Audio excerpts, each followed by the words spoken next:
Happy Saturday, everyone. So I practice functional medicine. What does that mean? Well, we try to find the root cause of what's going on versus try to just find a symptom and typically throw a prescription at it.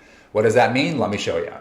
So I had a patient come in see me this week and I just got his blood work back. He went to his primary care a few weeks ago because he's been having more hair loss than he used to. He just can't lose weight like he used to, even though he's actually a pretty active and healthy guy and eats pretty clean. And he just says that he doesn't have a lot of energy. And in his words, he feels blah, which isn't good. So let's take a look. So his doctor basically said, hey, your thyroid is low. Let's give you a thyroid prescription. And he felt like he wanted to get a second opinion. So he came to me and we did a deep dive into functional health blood screening. And what I found was pretty interesting. So let's take a look. So his PCP is right. His thyroid hormones are out of whack. So his TSH, which is basically his body saying that he doesn't have enough thyroid hormone and needs more, is completely off the charts. Meanwhile, his T4 and most importantly, his T3 are low, meaning he doesn't have enough thyroid hormone. So does he need more thyroid? Absolutely. This is where most doctors stop.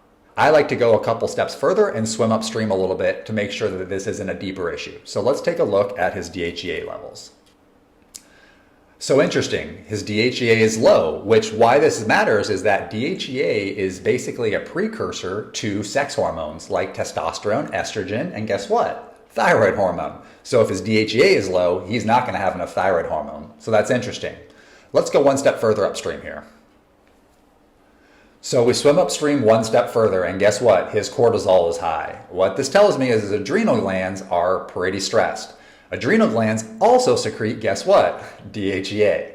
So if you're following my science lesson here, if the adrenal glands aren't doing their job or are stressed, DHEA is not going to be produced enough. And if DHEA is not produced enough, guess what's also not going to be produced enough?